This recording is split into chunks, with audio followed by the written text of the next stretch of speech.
love. Welcome back to another episode of Rollerset to Mindset. I'm your host, Angela B. Fuller, Master Hairstylist turned Certified Transformation Coach. Today, I have a very juicy topic set up for you today. So, without further ado, let's just go ahead and dive in. But before we dive in, you know I have a pop question for you. Of course, I always do. And so, my pop question for you today is, what new plans do you have for tomorrow? Because listen, you know we're always making plans because why? We didn't accomplish the first plan, or we maybe half did the second plan. So, let me know in the comments, what new plans do you have for tomorrow? And I don't necessarily mean Monday. I mean any day after today is tomorrow. And so it's like this. We know that we are in the 12th month of the entire year. And you know at the beginning of the year or around this time, we're always making plans of what we're going to do, what we're going to accomplish, what we no longer going to put up with or allow into our lives. And guess what? We sometimes, most times, sometimes maybe miss the mark. So what plans, let me ask, what plans did you make at the beginning of this year, 2023, and how many times did you have to visit those plans to say, oh, I'm missing the mark. Oh, I got to play catch up. Or, yay, I made my goal. Was it in the third month? Was it in the sixth month? Or was it in the ninth month? Or are you questioning that today, the 12th month? And statistic tells us that by the third month, if not sooner, we have just not, we've missed the mark. We have forfeited the entire year because by the third month after we make our plans, we just forget. We forget that we even planned them. So I just want to talk a little bit about that since we are in the month of December and the new year is rolling right around. And I want us to have the discussion now so that we can just get on top of things come future. Okay, so here we are in the 12th month. And I know I'm not the only one. I know we all are planning a new thing. And so many times we get caught up because we really want to do a thing. It's always our intent to do a thing. But life happens, some things get pushed under the rug, and before we know it, we're in the second, third quarter of the year and we haven't accomplished what we wanted to accomplish. So I've come up with a few things that I'd like to share with you, and you can pick and choose what you want. Choose what works for you, disregard what doesn't. But I think the dialogue needs to be had, and so let's get started. So first, what I suggest that you do is to pay attention to your former plans. You know, don't dwell on the plans that you had over the past that led us to the 12th month, but I want you to pay attention to them and kind of just review what happened. Review what happened and review what didn't happen. But now, be careful to just review it. Don't focus on the negative. Don't focus on what you didn't accomplish, because what you focus on grows. And what we don't want to do is you to focus and beat yourself up for what didn't happen. What I want you to do is to look at all the plans that you had for this year and then break them down into smaller parts. And so once you've broken them down into smaller parts, just kind of put them in categories of things that you accomplished, that you didn't accomplish, that you almost accomplished, and then make a decision. Sometimes we look at a thing and then we look at our list and we decide we just had too much on our plate, that what we had set out to do was nearly impossible to get accomplished in 1 year. Because what I've learned is, instead of filling my plate with everything, I write everything out, but it's not my intent to eat the whole plate. I write everything out, and then I decide from that list what needs to have my attention today, what needs to have my attention in 30 days. And then I break it down into 3 months, into 6 months, into 9 months, into 1, 2, 3 years. So instead of me going through my whole year with all of this things, all the things that I want to accomplish, I break it down, put it in categories, and that helps me to focus on the things that I want to accomplish within the next 3 months. If it doesn't make that 3 month mark, I put it away and I don't even give it my attention. Now, once you have done that, okay, then I want you to do your best to forget about the things that just didn't happen, things that you feel bad about you not accomplishing. Because if you focus on those things, you begin to feel disappointed. You begin to feel like a failure. You begin to see yourself as lazy. And those feelings bring on feelings of regret. And there's no need for any of us to live with regrets. But we do want to be conscious of, don't disillusion ourselves. We do want to be we want to be very aware, conscious of what we didn't accomplish.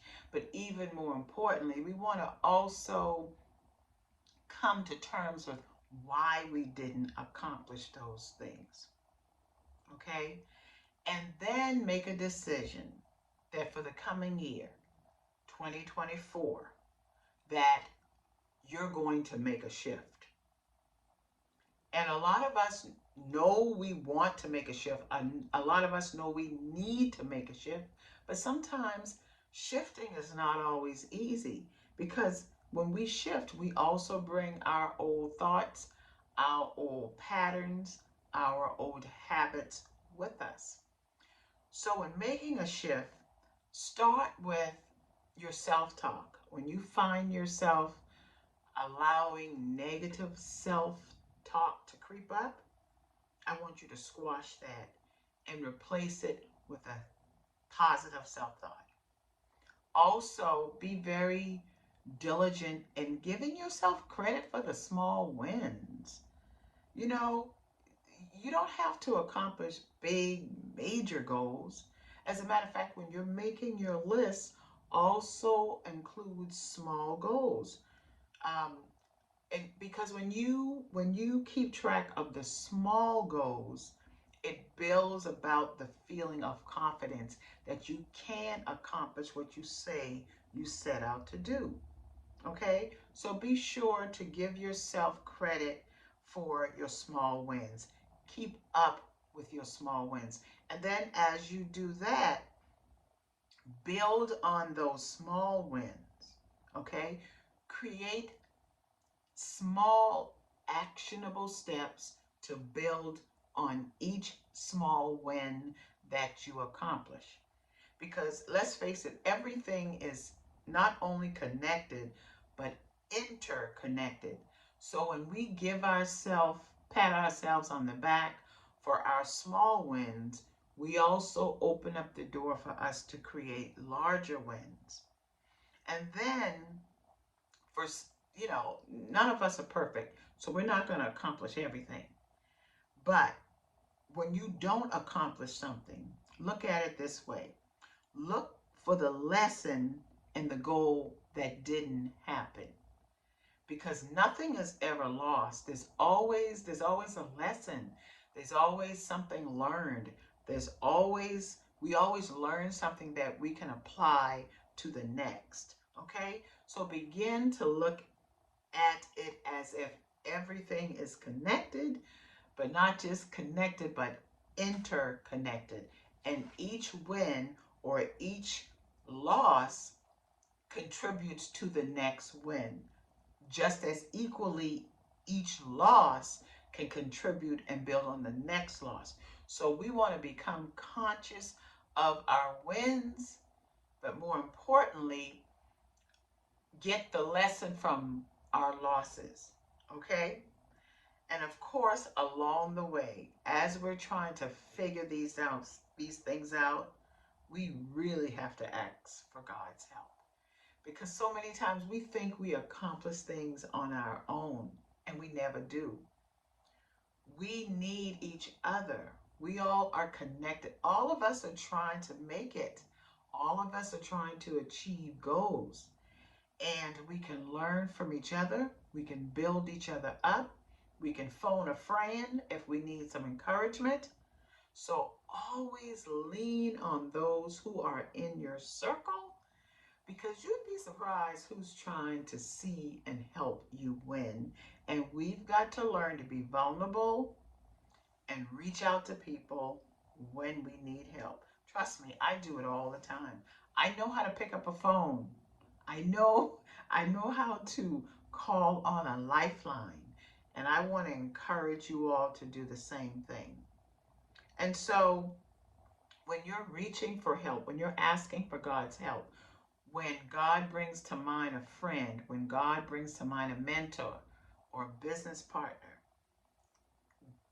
get become call that person, but be prepared to share and be prepared to listen for answers and for suggestions. And so in order to do that, we have to learn how to admit the challenge. We have to admit to ourselves where our challenge lies. Where is it hovering?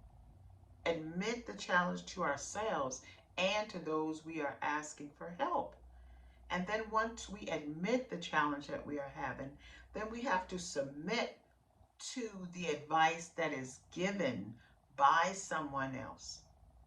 And submitting means that you see this person as someone who is an authority, who is there to help you, who is there to see you succeed. And once you do that, then you want to turn within, and then you want to commit to make the positive personal change to yourself. You want to commit to creating the transformation that you need to see your goal happen. And you can do that. It may be difficult, it may be hard, but guess what? You can do hard things. We do it all the time. Because, see, what may come easy for you could be hard for someone else. But what's hard for someone else can very well be easy for you. So if we learn to break things down into small bites, everything becomes easy. Everything becomes easier. Okay?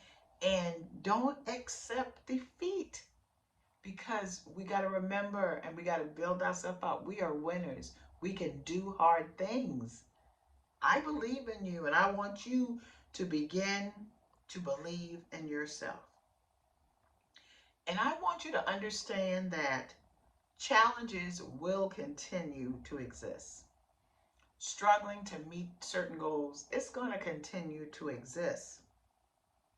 But what we have to understand is that it's just a part of business. We've got to keep our eyes on the prize. We've got to believe in ourselves. We've got to go back to the drawing board, tell ourselves the truth, commit and recommit every time we find ourselves falling short. But more importantly, I want you to keep your eyes on the prize, because 2024 is just around the corner. You are more than capable of achieving what you say you want to achieve. Take the time to review your activities from January 1, 2023 to this moment here in December of 2023.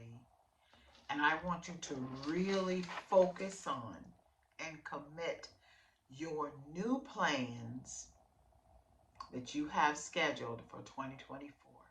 Commit to those plans. I believe in you. Okay? I'll talk to you soon.